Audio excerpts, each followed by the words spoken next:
Assalamualaikum warahmatullahi wabarakatuh. Kembali lagi di YouTube channel Nasihah. Oke, langsung saja teman-teman. Kemarin aku tiba-tiba dapat email dari YouTube bahwa formulir pajak Amerika Serikat akan segera habis masa berlakunya pada akhir tahun 2024. Saatnya memperbarui formulir pajak Amerika Serikat. Jika tidak segera kita perbarui, maka dikenakan tarif pajak default sebesar 24% dari total penghasilan di seluruh dunia. Di email ini juga ada panduan untuk langkah-langkahnya. Lalu batas waktu mengirim formulir yaitu hingga 10 Desember 2024. Namun meskipun kita masih memiliki waktu yang lama, gak ada salahnya jika segera kita isi sekarang juga ya teman-teman. Namanya manusia nanti takutnya malah lupa kalau kita gak segera melakukan pembaharuan hingga akhir tahun, gaji YouTube kita akan dipotong sebesar 24% dari tarif penghasilan YouTube di seluruh dunia. Kalau segera kita lengkapi formulirnya, kita hanya dikenakan pajak 0% hingga 10% penghasilan yang didapat dari penonton Amerika saja. Jika dilihat dari aplikasi YouTube Studio, notifnya seperti ini. Jika dilihat dari Chrome, dashboard channel YouTube kita, notifnya muncul seperti ini. Nanti kalau kita sudah selesai mengisi formulir pajak Amerika Serikat, notifnya ini otomatis akan hilang. Lalu bagaimana cara memperbarui formulir pajak Amerika Serikat? Simak videonya sampai habis ya.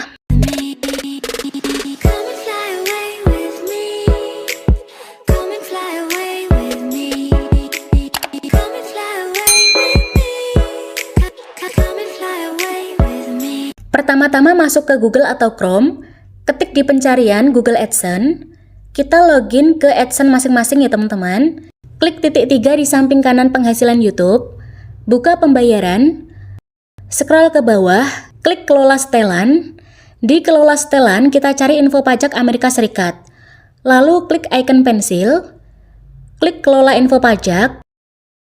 Berikut adalah formulirku yang lama. Di sini masa berlaku habis pada tanggal 31 Desember 2024. Nanti setelah kita kirim formulir baru, di sini masa berlakunya akan berubah atau bertambah otomatis. Cara memperbarui formulirnya yaitu dengan mengirim formulir baru. Oke, langsung saja klik kirim formulir baru. Jika memulai formulir baru, formulir yang lama atau yang sudah kita kirim sebelumnya akan dihapus. Oke, klik mulai formulir baru.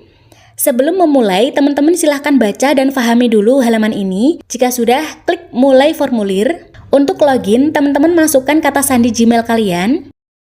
Info pajak Amerika Serikat. Untuk jenis akun, di sini pilih perorangan. Klik berikutnya. Apakah Anda warga negara atau penduduk Amerika Serikat? Jawab tidak. Klik berikutnya. Pilih jenis formulir pajak W-8BN. Klik mulai formulir W-8BN. Berikut formulir pajak W-8BN.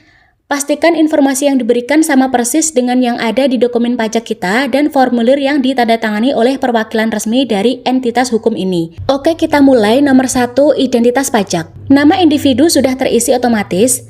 Jika punya kalian belum ada, silahkan ketik nama asli kalian sesuai KTP di sini ya. Lalu kolom ini kita kosongkan. Negara atau wilayah kewarganegaraan, pilih Indonesia. Pada kolom TIN asing, kita isi nomor pokok wajib pajak atau NPWP kita. Ketik angkanya saja ya teman-teman, tanpa strip, spasi, ataupun titik. Kemudian kolom ini kita kosongkan. Klik berikutnya. Nomor 2, alamat. Jika alamat kalian menggunakan PO Box, maka di bagian sini kalian centang. Karena alamatku nggak ada, maka skip aja, scroll ke bawah. Pilih negara Indonesia, kemudian isi alamat sesuai KTP. Di sini kita isi dusun, RT RW, desa, dan kecamatan saja. Lalu kolom ini kita kosongkan. Isi kabupaten atau kota kalian di sini. Pilih provinsi masing-masing. Karena aku tinggal di Jawa Timur, maka aku pilih East Java. Lalu masukkan kode pos kecamatan di sini. Kemudian centang kolom ini, alamat surat sama dengan alamat tempat tinggal tetap. Klik berikutnya. Nomor 3, perjanjian pajak.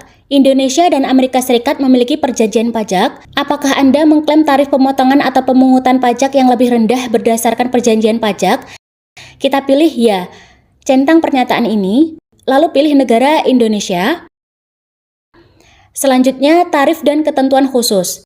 Centang royalti hak cipta lainnya seperti program partner YouTube, cloud marketplace, model reseller, dan PlesPass. Pilih pasal yang ada, pasal 13 ayat 2. Tarif pemotongan pajaknya pilih yang paling rendah ya teman-teman. Kita pilih 10%. Centang alasan kita memenuhi persyaratan pasal perjanjian. Lalu bawahnya layanan atau pendapatan bisnis lainnya seperti AdSense tetapi tidak termasuk AdSense untuk YouTube. Ini kita centang, pilih pasal yang ada, pasal 8 ayat 1, pilih tarif pemotongan pajak yang paling rendah yaitu 0%, centang alasannya, kemudian royalti film dan TV kita centang, pilih pasal yang ada, pasal 13 ayat 2, pilih tarif pemotongan pajak yang paling rendah yaitu 10%, dan centang alasannya. Kemudian, klik berikutnya. Nomor 4, aktivitas dan layanan yang dilakukan di Amerika Serikat. Karena kita tidak sedang melakukan aktivitas dan layanan apapun untuk Google di Amerika Serikat, maka kita pilih tidak. Lalu centang pernyataan ini, klik berikutnya. Nomor 5, pelaporan pajak. Di sini kita disuruh memilih pelaporan pajaknya mau dikirim secara elektronik atau terima dokumen melalui surat. Aku pilih kirim secara elektronik. Silahkan teman-teman baca dulu perjanjian pengiriman secara elektronik. Jika setuju, langsung kita centang di bagian sini. Saya menyetujui perjanjian pengiriman tanpa kertas. Lalu klik berikutnya. Nomor 6, silahkan teman-teman tinjau ulang dokumen formulir pajak yang sudah kalian isi tadi. Mulai dari identitas pajak, alamat, perjanjian pajak, aktivitas dan layanan yang dilakukan di Amerika Serikat, dan pelaporan pajak. Jika semuanya sudah benar dan lengkap, kita klik pernyataan berikut, lalu klik berikutnya. Nomor 7, kita konfirmasi dan tanda tangani sertifikasi formulir pajak. Ini kita centang, scroll ke bawah. Untuk yang affidavit ini nggak usah dicentang ya teman-teman, karena ini opsional. Kita lanjut scroll ke bawah. Di sini kita pilih ya, saya adalah pemilik manfaat yang disebutkan di bagian identitas pajak. Maka di sini akan muncul otomatis nama kita. Ini nggak bisa diubah atau diedit ya teman-teman, udah dari sananya seperti ini. Langkah selanjutnya tinggal kita kirim formulir pajaknya ini dengan klik kirim. Di sini ada notif info pajak Anda telah diterima. Statusnya disetujui. Dan masa berlakunya juga sudah berubah menjadi 31 Desember tahun 2027. Berarti setiap 3 tahun sekali kita diwajibkan untuk memperbarui formulir pajak Amerika Serikat ini ya teman-teman. Di sini juga ada email masuk dari Google Payment bahwa informasi pajak disetujui. Pada email ini berisi penjelasan jika kita tidak memperbarui formulir pajaknya akan dikenakan tarif pajak sampai dengan 30%. Jadi sayang banget ya teman-teman. Sebisa mungkin kita usahakan gimana caranya agar pajaknya rendah, yaitu dengan mengisi formulir pajak. Maka dari itu buat teman-teman sebelum terlambat segera perbarui dan kirim formulir pajak terbaru kalian sekarang juga ya. Setelah kita berhasil memperbarui formulir pajaknya, maka di dashboard channel YouTube Studio kita udah nggak ada lagi ya notifnya teman-teman. Oke, cukup sekian video dari aku. Itu tadi cara memperbarui formulir pajak Amerika Serikat. Semoga bermanfaat. Wassalamualaikum warahmatullahi wabarakatuh.